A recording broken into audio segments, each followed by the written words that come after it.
Have you ever had a build bring people to question your decisions of your perks? I have, quite a few times. Both positive and negative experiences just by running a silent build, which some call a niche build on Oni, seeing as he's not known for being, well, quiet. In this video, I'm going to show you a few instances of the build working to its highest potential and try to give you a possible new build that could work for your preferred killer. But first, I will explain my reasoning for each perk in the build and its function. I will say this build can work on all killers, but in my experience, high mobility traversal killers would maximize this build's potential. First, we have Tinkerer. First time a gen is completed to 70%, you gain undetectable for 16 seconds and you are alerted to the gen. Then we have the meat and the potatoes of the build. This is where it gets interesting. Unforeseen. When you damage a generator, your terror radius is transferred to that generator for 30 seconds in a 32-meter radius, and you gain undetectable. Next, we have Trail of Torment. This perk and Unforeseen work perfectly in tandem to one another.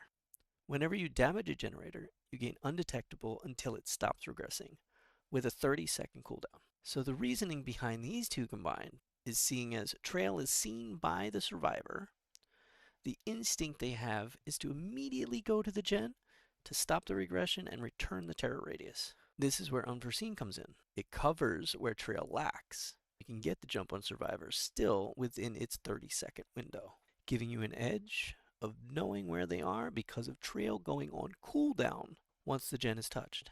And finally, we have Nowhere to Hide. For the pesky survivors who like to hide 2 feet from the gen, waiting to jump back on it immediately after you leave. As far as add-ons go, choose what you prefer. Me, I prefer speed and more blood orbs. And with that, here's a few instances of the build working to its highest potential on a not-so-quiet killer.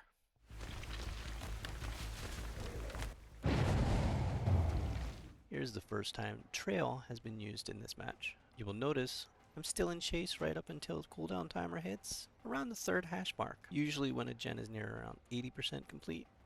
You have a few seconds to interrupt after Trail has been removed, so it's not too much of a rush. If I notice a gen is still regressing as I'm in chase, I will keep in chase until first hit. Once first hit is acquired, or 10 seconds passes, I immediately turn and go back to the gen. When I am pushing to keep pressure, I will not chase anyone for more than 10 to 12 seconds. Notice how Tinkerer procs before the sound cue. This is what I mean when I tell people I watch perks instead of trying to overstimulate with information intake by focusing on more than one gen at a time. The perks tell you everything you need to know about the match. Once I see it proc, that lets me know at least one other gen is going to be about 40 or 50% around the map. As soon as I get both Trail and Unforeseen up on a gen, I know I have about 20 seconds to search for blood, leaving about 10 seconds for me to either sneak up on a generator for a hit, or if I'm lucky and find a pile of orbs within that time frame, it usually ends in a down before the terror radius is detectable again.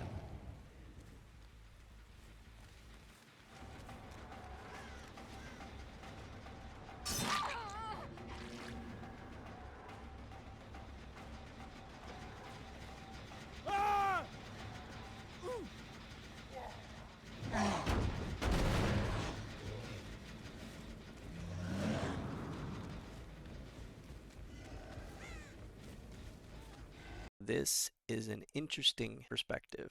After I hooked, I see Ada, but hear Meg to my right. So I decided to go for Meg, who has already taken first hook to put more pressure on the survivors. If I go for Ada here, there's a potential for them to let her go the full 70 seconds.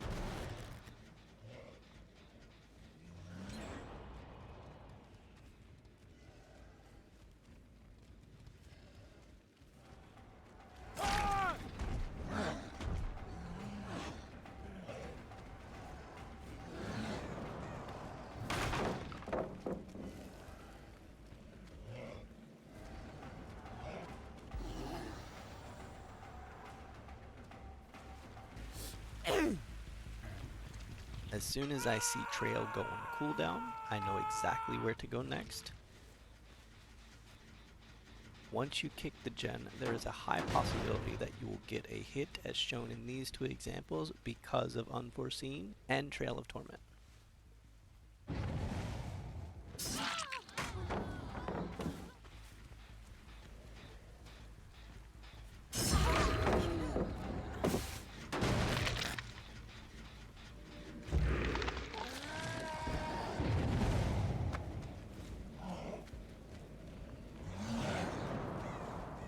As soon as I hear Tinker or Proc here, I don't want to run by the window because the survivors can see me run past it. It would guarantee the best outcome for me to go around the back, where I catch most people not paying attention.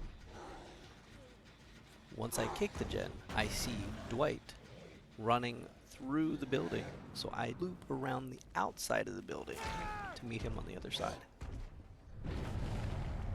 When I see Tinker or Proc here, the goal is to keep out of line of sight as much as possible until the very last moment. That way she doesn't actually have enough time to run away.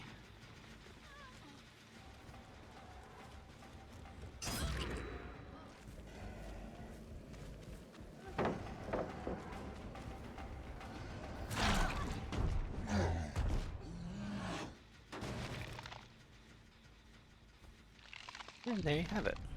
The build explained in its entirety. This build works off of macro knowledge for most of the match. Having 0 gen slowdown, and with how the meta is after the recent patch, looking at you fast track users, this build is meant to be played strategically and fast paced, forcing survivors to practically keep their focus on their surroundings and not just the gen. So, if you have any other questions, drop them in the comments. Or if you'd like, tell me what build you would like to see me try out next.